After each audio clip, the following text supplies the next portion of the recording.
what's up les bergers, bienvenue dans cette nouvelle vidéo où cette fois-ci nous allons parler du Japon. Ça fait un petit moment que je ne l'avais pas abordé et puis du coup je me suis dit pourquoi pas le faire. Ici il va être question des moteurs à réaction et des avions à réaction japonais avant la guerre et pendant la guerre.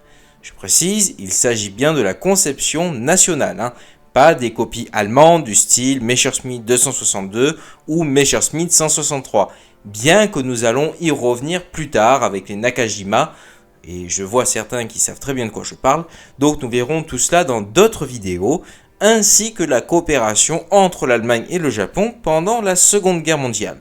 Et sur ce, c'est parti. Durant l'entre-deux-guerres, la possession et l'entretien d'une force aérienne sont à la fois un signe ostensible de souveraineté nationale dans une Asie dominée par les puissances coloniales européennes et le témoin d'ambitions régionales, ce qui justifie les efforts entrepris en ce sens par les deux seuls États indépendants du continent, le Japon et à bien moindre mesure le Siam. L'ouverture de l'Empire du Soleil Levant sur le monde sous l'ère Meiji en 1868 a permis coup sur coup sa modernisation industrielle, son entrée fulgurante dans le club très fermé des grandes puissances militaires du globe en 1905 et son accession au progrès technique de l'aviation au même titre que les États occidentaux. Dès les années 1930, l'avion à réaction représente la technologie d'avenir dans le domaine de l'aéronautique et motive les recherches lancées dans cette direction par les futurs belligérants de la Seconde Guerre mondiale. Bien loin des clichés de maîtres copieurs qui leur collent à la peau à cette époque, les Japonais ne font pas exception.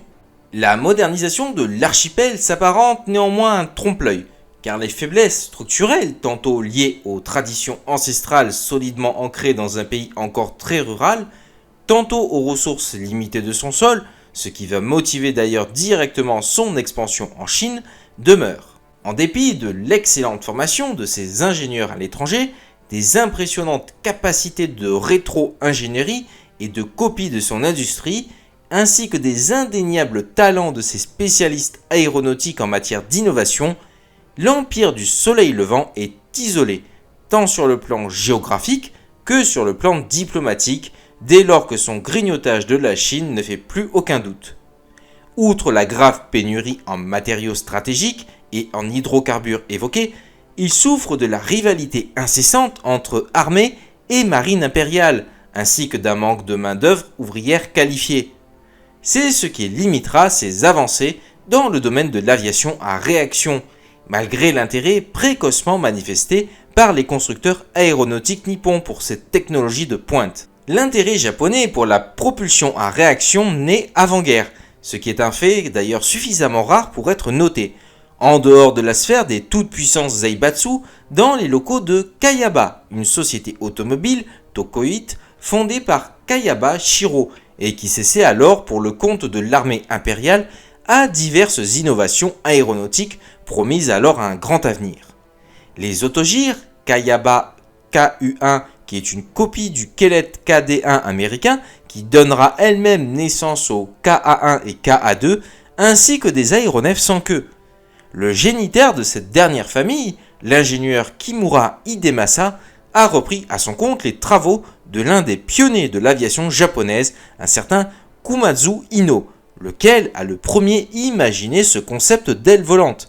Et oui, le concept d'aile volante n'était pas propre alors aux Allemands avec les frères Horten.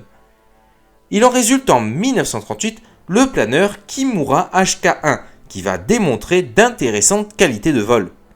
Le véritable apport de Kimura est alors d'associer ses recherches à celles du groupe d'études sur le statoréacteur de Kayaba mis sur pied dès 1937 en vue de parvenir à mettre au point avec des moyens purement nationaux ce moteur à réaction qui est alors imaginé par le français René Laurin et dont la poussée est produite par éjection de gaz issue de la combustion du carburant. Les ailes volantes Kayaba-A, KU2 et KU3, qui sont des planeurs, ne dépassent ni l'un ni l'autre le stade de prototype, car le crash de l'un des démonstrateurs tempère sérieusement alors l'optimisme de l'armée, qui gèle aussitôt les crédits alloués au projet. Seuls 17 000 yens sur les 200 000 promis ont été perçus, ce qui signe alors l'arrêt de mort de l'ultime évolution envisagée, le Kayaba KU4, un avion sans queue. Le Ku-2 servira plus tard de base à l'intercepteur Kayaba Katsuodori, une petite aile volante armée de 2 canons de 30 mm propulsée par un statoréacteur encore à concevoir par la firme et dont le décollage serait assisté par 4 fusées et qui, hormis quelques esquisses sur la planche à dessin en 1943, ne connaîtra pas le moindre début d'une réalisation concrète. Évidemment, les Zaibatsu ne restent pas inactives, car un groupe de recherche rassemblant des diplômés de l'université de Tokyo, des ingénieurs des sociétés Hitachi, Mitsubishi, Nakajima, ainsi que des techniciens des chantiers navals de Ishikawajima, qui sont alors recentrés sur l'aéronautique, et du Kushiko, qui est l'acronyme de l'arsenal technique de l'aéronaval à Yokosuka, commencent à étudier le moteur à réaction. Inutile de dire d'ailleurs qu'à travers le Kushiko, c'est la marine impériale qui manifeste un début d'intérêt pour ce mode de propulsion. Le contre-amiral Anajima Koichi, chef de la division motorisée de l'arsenal de Yokosuka, surveille en effet de près les progrès du Caproni Campini N1 italien, qui est alors mu par un motoréacteur dans lequel le compresseur est entraîné par un moteur à explosion classique, mais il ne parvient pas à sensibiliser ses supérieurs sur ce type de propulsion. En 1938, il charge tout de même le capitaine de vaisseau Tanakashiya Tokuyasu de concevoir un réacteur. Oui, mon accent japonais est affreux.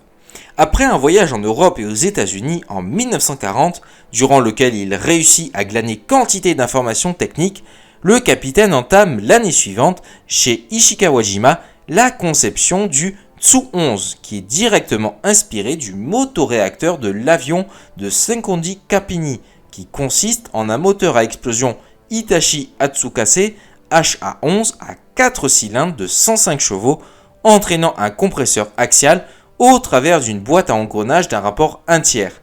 Le Tsu-11 délivre alors une poussée d'environ 200 kg.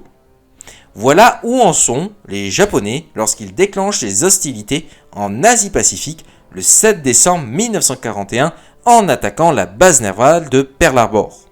La mondialisation du conflit a des conséquences paradoxales à Tokyo. La déclaration de guerre de l'Allemagne aux États-Unis, qui s'en est suivie le 11 décembre, a certes ouvert de nouvelles perspectives d'ailleurs de coopération entre la puissance de l'Axe, mais les combats acharnés et dans un premier temps victorieux de 1942 sur un front qui va s'étirer des îles Aléoutiennes aux Salomon ont écarté le moteur à réaction de la liste des priorités du Japon. Or, le raid des B-25 du lieutenant-colonel Doolittle sur Tokyo le 18 avril 1942 met en évidence la vulnérabilité de l'archipel japonais aux attaques aériennes, et il n'est pas à exclure d'ailleurs que de tels bombardements vont se reproduire à terme. C'est l'objet même de la réactivation par Kayaba de son Ku-2, qui était mort-né d'ailleurs pour en faire le Katsuodori. À ce stade, la collaboration avec un pays allié qui, lui, maîtrise parfaitement la technologie du moteur à réaction est devenue une nécessité vitale, tant les Japonais ont accumulé les retards et les résultats décevants. En outre, l'Empire du Soleil Levant doit affronter une pénurie de nickel, si bien que ses ingénieurs aéronautiques ne peuvent pas produire l'équivalent des aciers spéciaux allemands pour les ailettes des turbines.